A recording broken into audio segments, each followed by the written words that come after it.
愿神带领我们前面的脚步，在新的一年每一个日子、每一天都走得稳固。特别我们发现今年好像过得特别快，前2个礼拜我们才刚过完元旦的假期，下个礼拜就准备要迎接农历新年的假期到来。我想在每一个日子当中，在每一年的经过当中，我们要更应该去思考，在每一个日子里，何处看见上帝的恩典，何处看见上帝带领我们的脚步。今天要跟大家分享一个题目，叫做新的日子。我不知道新的一年大家有什么样的期盼，新的一年有没有什么样的计划？但希望我们在我们的计划当中，在我们的这些期盼当中，真的有上帝的带领，有上帝的引领，成为我们最大引导的方向。在我们开始要分享上帝的话语之前，我们再次来祷告。亲爱的父神，我们来到你面前，再次用我们的心灵和诚实来敬拜你。主啊，求你让我们在今天早晨的敬拜，打开我们的心，打开我们的耳朵，让我们领受从你而来的话语，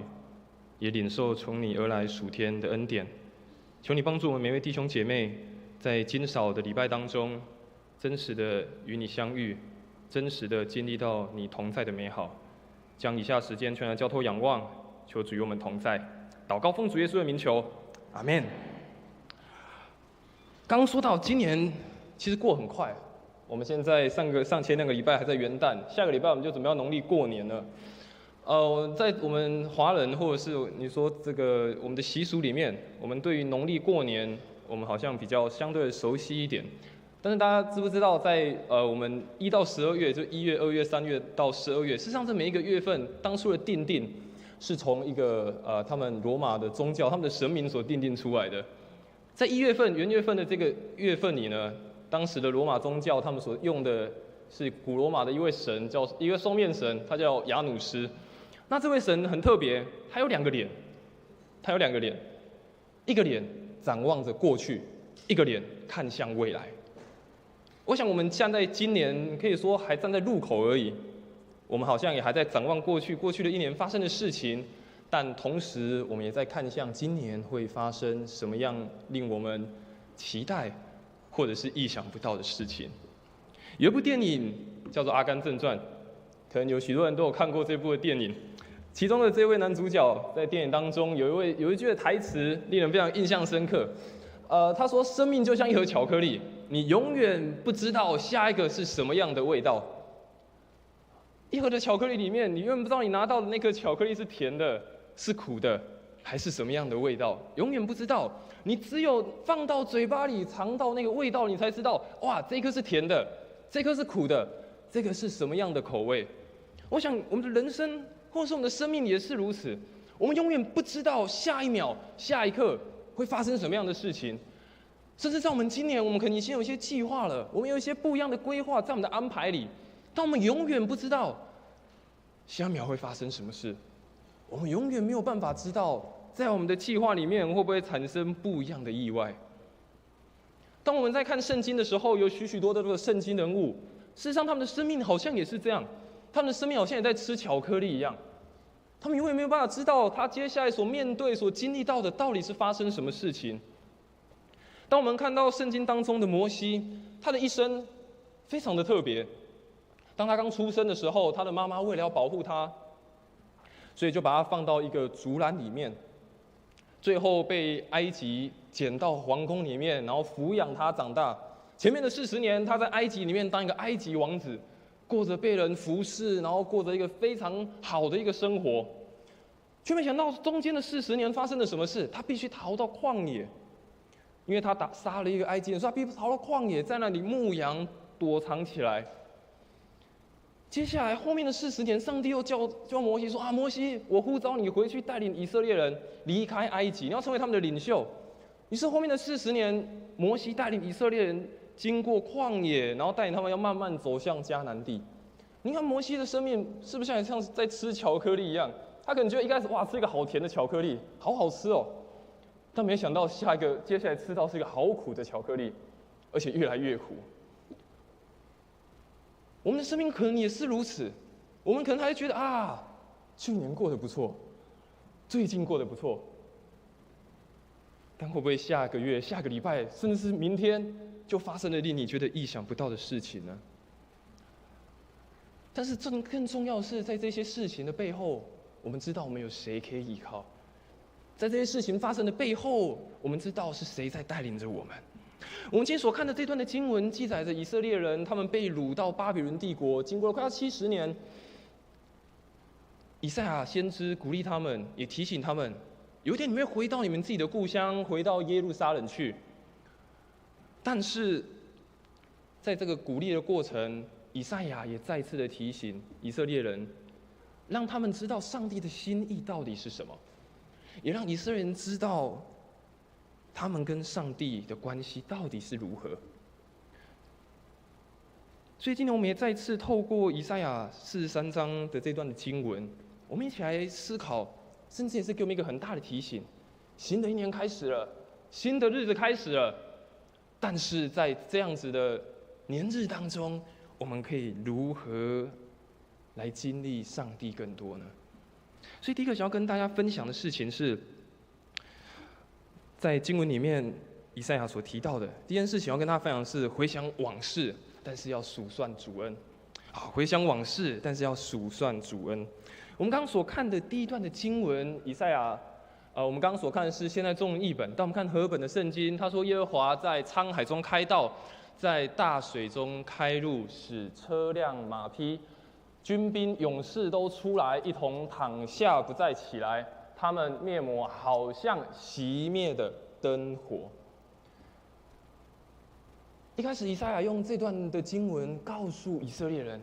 告诉他们什么？事实上，这段的经文、这段的故事，对以色列人来说，他们记忆在民族来说，他们记忆应该是非常的深刻，因为就是当时摩西要带他们的祖先们出埃及、过红海的时候，前有红海，后有追兵，怎么办？但是上帝为他们开路，他们过了红海，然后这些军队就被淹没在红海里面。以赛亚再一次在这个地方告诉以色列人过去被拯救的经验。为什么以赛亚先突然提起这件事情？不是直接告诉以色列人说啊，你们也当邓体啊，可以回去了，好好的回去过新的生活。为什么以赛亚要先说出这件事情？很重要的点是，以赛亚让以色列人知道，不是现在发生的才叫恩典，不是你们现在回去耶路撒冷才叫恩典，才是祝福。从过去你们的祖先开始，你们所经历的一切，那都是恩典，那都是在上帝的带领当中。所以一开始的以赛亚告诉以色列人，应当去思想过去到底发生了什么，过去你们到底经历到了什么。在以弗所书的5章20节，保罗他也如此说：凡事要奉我们主耶稣基督的名，常常感谢父神。这段经文，保罗说到一件事情，他说：凡事要奉我们主耶稣基督的名。他说到凡事，代表是每一件事情，好事、坏事、意想不到的事，都感谢神。我想以色列人被抓到那个巴比伦，被抓到70年，他们应该很难说出感谢的话吧？他们应该很难在这样的时间当中被抓的时间，然后一直感谢主，感谢主我被抓了，感谢主我这边当奴隶。他们应该很难说出感谢的话吧？但是以赛亚这样提醒，不要忘记，不是只有你们被抓那件事情，被抓那件事情没有上帝的保守吗？没有上帝的带领吗？现在你们要回来，也没有上帝的保守，没有上帝的恩典在吗？任何事情都有上帝的恩典在其中，不是吗？我想我们成为一个基督徒最重要的一个信仰的精神，不就是要学习感谢跟感恩吗？不管我们遇到任何事情，不管我们经历到了什么，很清楚知道一件，我们的信仰的态度就是时常的感谢。无论在任何的境遇当中，以感谢神来代替生命当中许多的疑问和困难，以感谢来代替生命当中许多的疑问和困难。在旧约当中也记载另外一个故事，当时约沙法王他面临四周仇敌的攻击，于是他的这些人民也非常的害怕，国王也害怕。但是后来约沙法王找了他的人民一起讨论该如何是好，找了这些祭司、宗教领袖一起讨论该如何是好。他们不是讨论如何逃跑，他们不是讨论如何投降，或是如何可以进贡给他们周边的人。约沙法王跟他的人民讨论了之后，经文说，与民商议了之后，就设立歌唱的人颂赞耶和华，使他们穿上圣洁的礼服，走在军前，赞美耶和华，说：当称谢耶和华，因他的慈爱永远长存。如果用台语的圣经，伊是讲要感谢上主，因为伊的慈爱刷到永远。约沙法王面对困难的时候，他第一件事情是把感谢放在军队的前面，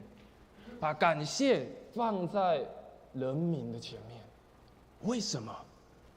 因为他知道上帝的慈爱永远长存，他知道上帝的应许永远长存。当以感谢为开始的时候，困难就在后面；以感谢为开始的时候，这些仇敌的搅扰就在后面。当约沙法面对敌人的包围，他所做的第一件事情，让歌唱的人，让人走在前面感谢神。神啊，就算在这样的情况，我仍然赞美。最后的结果，这样感谢的行动，反而让他们打败了他们的敌人。一个感谢的行动，最后的结果是打败了他们周边的敌人。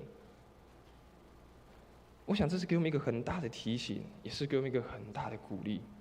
诗篇的诗人在116篇12到13节，他也如此说：他说，我拿什么报答耶和华向我所赐的一切厚恩？我要举起救恩的杯，称扬耶和华的名。诗人如此说，我们可以怎么样回应上帝在我们过去当中的恩典？就当称颂耶和华，称颂他在我们生命当中一切的奇妙作为。感谢神，在过去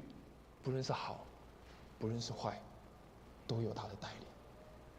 如果不是他的带领，我想我们每一个人的生命也没有办法走到今日，也没有办法继续走向新的日子。所以以赛亚一开始跟以色列人如此提醒，就应当先感谢，就应当先称颂这位拯救他们的神。接着以赛亚告诉以色列人一件很重要的事情，他告诉他们要忘记背后，而且要告别过去。以赛亚书43章18节，耶和华如此说：你们不要纪念从前的事，也不要思想古时的事。我们觉得奇怪，上一段的经文，以赛亚才在跟以色列人说：你们要去感谢上帝，要怀念过去那个带你们出埃及，然后经历一切美好的事。怎么突然下一节，上帝透过以赛亚突然说：不要记这些事情哦，不要。为什么突然以赛亚好像说了一个不一样，跟上一段经文不一样的话？为什么上帝不要人去思想，也不要去纪念？你知道，我们人有一个很特别的事情，人很喜欢讲过去的事情，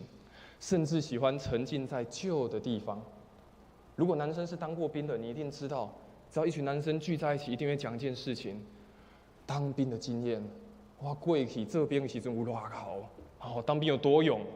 可以扛那个机枪，扛那个炮，然后可以跑好几，手榴弹可以丢几公尺这样。然后男生们聚在一起就很喜欢讨论这件事情。但是现在叫你要丢这么远，丢得出去吗？没有办法，所以只能停留在过去的美好回忆当中。上帝也在告诉以色列人，确实过去我拯救你，让你经历这些美好事，没有错。但是我们过去生命的经验，可以让我们成为前进、成长的生命动力，但也可能是阻碍我们继续向前的障碍。为什么？如果我们一直只沉浸在过去的事情，沉浸在过去的美好的事，我们就忘记这位神是一位继续带领我们前进的神，带领我们经历更多的神。甚至我们有可能以为这位神他是不是所作为就是这样子而已？过去上帝就这样拯救我了，上帝的作为就是这样，上帝我认识这样的神就够了。如果我们一直只沉浸在过去，如果一直只记得过去的美好，却忘记继续往前看，那这样错误的心态可以让我们看不见上帝的作为是什么。我用一个比喻来讲，不知道大家有没有去潜水过，或者是去浮潜过？如果你有去浮潜的经验，你可以背氧气筒下去，或者你也可以不背氧气筒，就是下去，然后去看海底美丽的海底世界。如果你有浮潜过或潜水过，你就发现哇，去那个海边，海里面很漂亮，可以看鱼，然后看珊瑚礁，看各种的海洋的生物，很漂亮。但是你不可能永远都在那个漂亮的海底，对不对？你不是美人鱼，你的氧气会用完，你憋的一口气会用完，你还是要上去换氧气瓶，你要上去吸一口气再下去。如果你一直只沉溺在过去那个美好的，就好像你在海底上，哇，海底世界好漂亮哦，过去的经验好棒哦，但到最后你只是没气而已，你只是一直沉溺在过去的美好事，却没有办法经验更多新鲜的事情到你的生命里面。所以以赛亚怎么好像突然说要忘记过去的事？他的意思并不是说就是上帝做事都忘记，感恩仍然重要，但是仍然要继续向前。你可能会说，过去的经验不见得都是好的经验啊，不像海底世界那么漂亮。确实，过去的经验也有可能是不好的经验，也有可能是让你受到伤害的经验。但是，不论好或不好，都不是让我们只有停留在回忆的阶段。刚说，如果你都一直停在好的，你就觉得我过去都这么好，我现在这么糟糕，上帝，你是不是不喜欢我？或是你一直困在过去的不好。于是，那个更多的控告跟苦毒就放在你的生命当中。我的命就是这么糟糕，我就永远遇到这么糟糕的事情。我想，生命当中的历练，生命当中所经历的每一件事情，是帮助我们成长，帮助我们前进。这样的未来，在神的带领当中，才是有盼望的。当我们愿意开始去改变，开始去继续前进的时候，才可以看到上帝为我们有一条新的道路。非常出名的心理学家马斯洛，他曾经说了一段话，我觉得非常有趣。他说：心若改变，你的态度就跟着改变；态度改变，你的习惯就跟着改变；你的习惯改变，你的性格就跟着改变；性格改变，你的人生就跟着改变。当然，他在说一个人的性格，一个人的生命的态度。但何尝也不是我们今天所看的这段经文在说的吗？如果我们永远不改变，一直紧抓着我们某些东西，觉得这就好那就搞给这样就够了。如果我们一直不改变，我们对生命的态度也是如此，我们对神的看法可能也是如此。如果真的我们对神有不一样的新的眼光在看见神真的是带领我们，而且是新鲜的事，不断的成就在我们的生命当中。我们对于人生的价值，对于神给我们生命当中摆放的这个道路，我们才有新的眼界。所以保罗在腓立比书3章13到14节，我们很熟的一段经文，他也这样说：他说，弟兄姐妹们，我们不是以为自己已经得着了。我只有一件事，就是忘记背后，努力面前，向着标杆直跑，要得着神在基督耶稣里从上面招我来得的奖赏。保罗说，不是好像已经得着了，这样就够了。他说，忘记背后，努力面前。背后固然重要，但往前更重要。目的是为了要得着耶稣基督招他来要得到的奖赏跟更大的祝福。第三个，以赛亚先知也提醒以色列人，也鼓励我们要看见一个期待，而且发现一件新的事情。第19节，他如此说：看我要做一件新事，如今要发现，你们岂不知道吗？我必在旷野开道路，在沙漠开江河。这段经文我们也常常看到，也成为我们时常写卡片也好，或者是传讯息给人鼓励，或者是一段祝福的话。但是在这段经文当中，让我们看到3件的事情。短短一节经文，他说：你们要看要看见。要做一件新的事情，而且神说：“我必成就。”你有没有去看？你有没有发现这是一个新的事情，并且你有没有相信上帝一定会成就？这是很重要的一件事情。特别是最后他说上帝必定成就，不仅是看见，不仅是发现，而且上帝已经要成就了。但更重要的是，如果我们要经历一个新的事情，神在我们的生命当中开路，神在我们的生命当中做一个美好的事情，我们也必须要走到旷野跟沙漠当中，不是吗？神虽然说你要看啊，但是如果你没有走到那里去看，你看得到吗？神说在沙漠开江河，在旷野开道路，但是如果你没有站在那个地方，你有可以看得见吗？虽然神说我必，但是如果你没有走，你没有到那个地方去看见的话，那你也没有办法看见。走进旷野，走进沙漠，我想不是容易的事情。没有人喜欢到旷野，没有人喜欢到沙漠，大家都喜欢比较舒适的地方，大家都喜欢到一个比较习惯的地方。但是如果真的你要经历神要开一个新的道路，就必须要进到旷野里面。我想这些以色列人，他们确实要进到旷野。他们在巴比伦其实70年在那边，有些人过的生活还不错，有些人甚至成家立业了。你要叫他们回去，其实很难。你要叫他们回去，然后还要盖圣殿，还要盖自己的房子，很难。但是有时候就必须要走进去，踏出去，才会经历到这些事情。以赛亚提醒我们，也给我们每一个人极大的鼓励，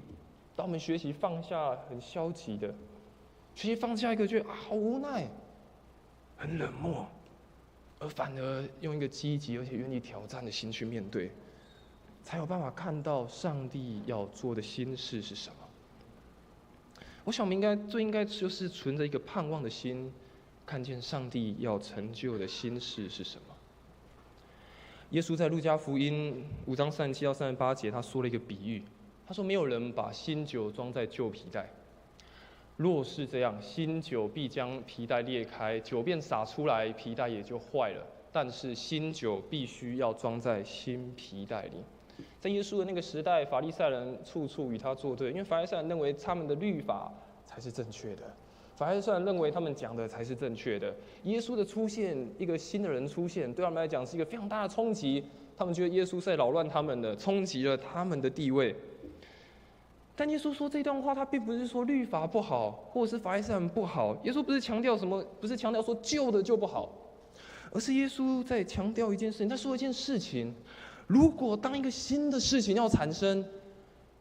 当一个新的事情要成就在你的生命当中的时候，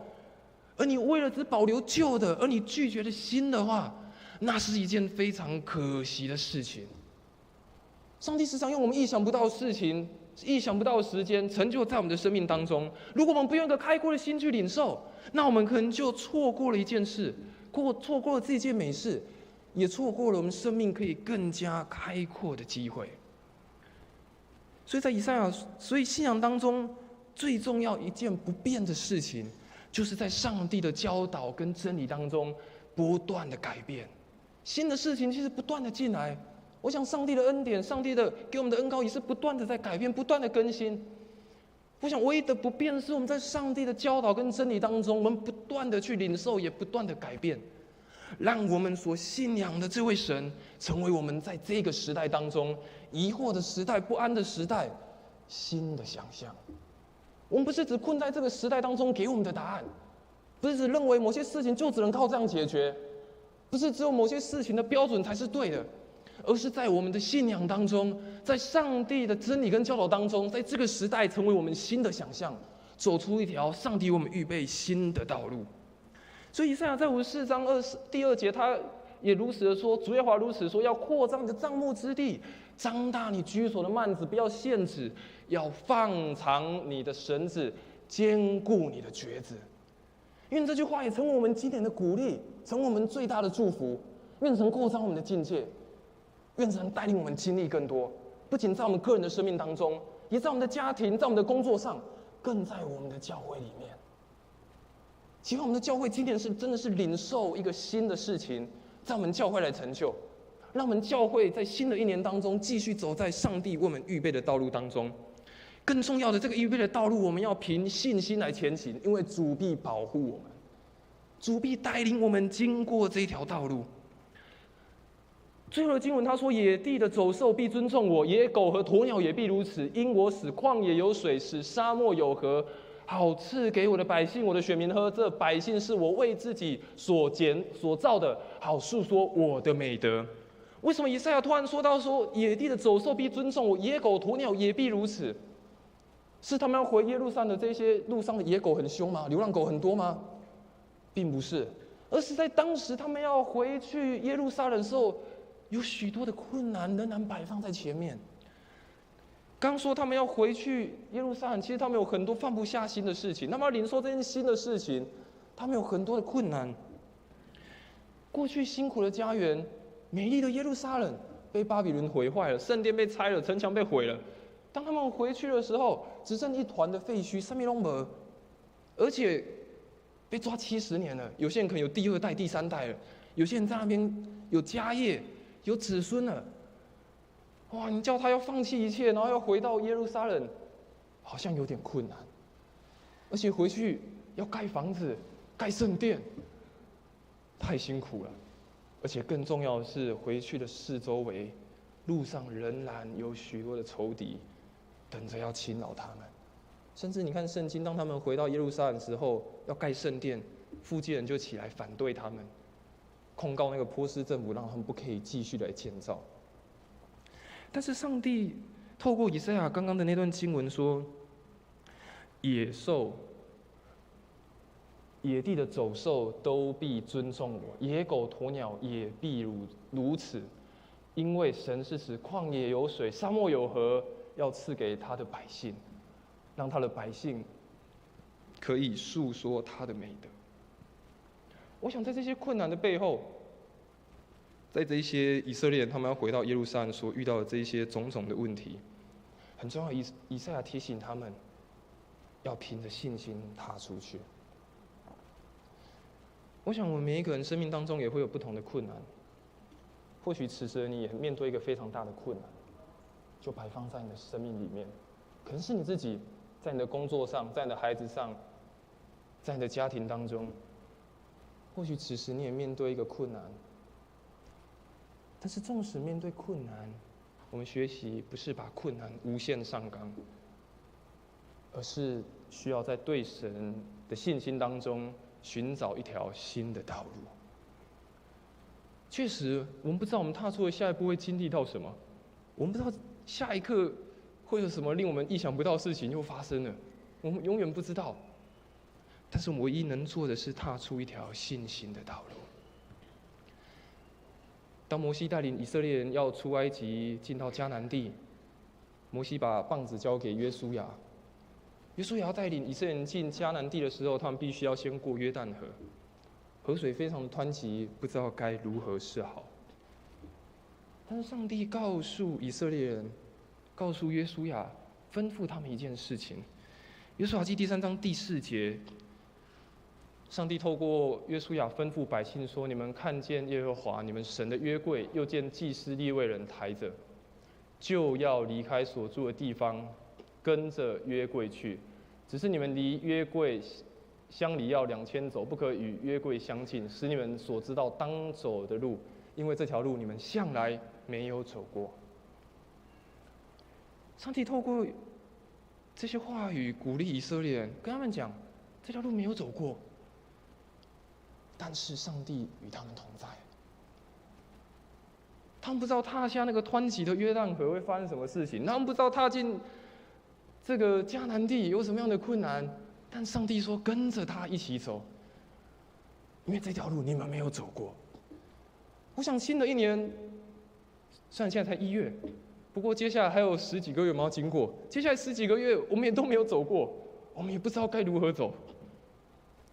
但是这段经文告诉我们，确实我们都不曾走过，我们也不曾经历过，但唯有的是上帝与我们同行，使你们知道所当走的路是什么地方，所当走的路是哪里。非常著名的宗教改革家马丁路德，在他年老的时候，他回忆他的一生的过去。当他要宗教改革的时候，被许多人迫害；当他要编写圣经的时候，也遇到许多的困难。但是在他年老的时候，他写下了一段话，他说：“这些痛苦和困难，很像排字人所排的铅板。现在看上去是反的，也读不懂他们所表示的意思。可是看到签字板印在纸上时，我们就可以读得很清楚。古代的印刷要用那个铅板，一个字一个字一个字一个字一直排，最后再用印刷的。当时的字是用反的，印上去之后，它才会变成正的。马丁路德如此回顾他的生命，他说：哇，我的生命过去好像也看不懂，为什么那么多困难？我很认真，上帝要我呼召我去做一些事情，我去做啊。我去做了一些为信仰做一些事情，但是为什么还是那么多我看不懂的事情？他说的每一步怎么都是困难。但马丁路德最后年老回顾的时候，他说：哇，原来我以前看的居然是反的。但到最后才发现，当他正的时候，看清楚的时候，才知道原来所踏出的每一步都有上帝的带领。纵使现在看不清楚那个困难、那个挑战，现在摆放在面前，你真的不知道是什么。但有一天，你会清楚地看见上帝的旨意是如何。我们等一下要唱一首的回应诗歌，是我们很熟的歌曲，叫做《我知谁掌管明天》。这首诗歌许多人耳熟能详，而且很多人在灵修也好、祷告也好，也是常常用这首歌来作为自己的常听的一首歌曲。但是这首歌的作者，他也是一位牧师。但是当他在年轻的时候，他事实上就是一个非常有才华，在音乐上非常有才华，而且是非常有能力的一个人。他写了非常多的歌曲，而且他在年轻的时候就享受了许许多多的掌声跟赞美。他后来决定要去读神学院，后来去当牧师，但却没想到，当他在牧会的时候，当他在开始服侍的时候，他的婚姻出了一点问题，于是他的太太离开了他。当时教会的很多人没办法理解，于是都对他指指点点，常常在他的背后说许多的坏话。虽然他仍然尽心的服侍，仍然尽心的做许多他应该认真做的事，但许多的流言蜚语就在他的生命当中不断的出现，不断的指责他。他说，当他每次要去服侍，每次要去工作，每次要出门，一开车出门的时候，他就流着眼泪，因为他不知道这些事情什么时候可以结束？他不知道回想起过去是多么的风光，现在却接受这么多的挑战，这么多的问题，他不知道该怎么办。当有一天他要到教会去服侍，他把车停好在教会外面，他坐在车里面仍然哭泣着。但是在哭泣的时候，他也边祷告，突然一个旋律、一个歌词就进到他的头脑。就是这一首非常著名的诗歌，叫做《我知谁掌管明天》。其实歌词当中提到了很多，特别他说到，虽然不知道明日将如何，但是前面是平坦或是崎岖，却知道上帝仍然在我们的背后掌权，我们便可以安然自在。新的一年我们也如此啊，我们不知道明日如何。甚至我们不要说明日，下一个小时我们都不知道会发生什么事情呢。但是我们唯一可以知道的，不论平坦，不论崎岖，仍有一位神掌管着我们的生命，掌管着我们的明天。最后用以赛亚书41章第10节的经文，盼望成我们的鼓励，也成为我们今年最大的帮助。我们前念这段的经文，以赛亚书41章第10节：你不要害怕，因为我与你同在。不要惊惶，因为我是你的神，我必坚固你，我必帮助你，我必用我公义的右手扶持你。以赛亚书41章第10节，神对我们每一个人说：你不要害怕，因为神与你同在。神对我们每一个人说：你不要惊惶，因为他是你的神。神告诉你说：他必坚固你，他必保守你，他必帮助你，他必用他的双手扶持你。愿这样的安慰，愿这样的鼓励，成为我们在新的一年当中凭信心踏出脚步的时候最大的支持。所以透过今天的经文，我们再次来回想，不论过去如何，我们仍然要数算上帝的恩典。不论现在你如何，都要期待有一件新的事情要发生。不论未来如何，都要依靠上帝来前行。愿上帝祝福我们每一位弟兄姐妹，新的一年要开始了，新的挑战可能也要开始了，但是新的祝福、新的恩膏也正要开始。要记得，在上帝的恩典保护之下，没有任何事情可以隔绝上帝跟我们之间的爱以及作为，让我们可以安然走过人生的道路，让我们经历上帝的同在，经历每时刻看见他的作为，给我们生命有新的成长以及新的生命。我们一起来做一个祷告。我们的父神，我们再次来到你面前，向你献上我们同心合一的祷告。主啊，我们知道在我们的生命当中，仍然有许多坎坷，有许多困难，有许多挑战摆放。或许就是此时，或许现在我们就正在处在那个十字路口，不知道该如何是好。但是主啊，求你再一次鼓励安慰我们，让我们知道我们不害怕，因为你与我们同在；让我们不惊惶，因为你是我们的神；让我们可以坚强，因为你是我们最大扶持的力量。主啊，帮助我们新的一年、新的日子开始，让我们凭着信心踏出你为我们预备的道路。虽不知明日如何，但知道主你仍然在我们的背后掌权，成为我们最大的依靠、最大的帮助。求主你继续祝福我们前面的道路。我们这样祷告，奉主耶稣的名求，阿们。这时候邀请大家，我们从最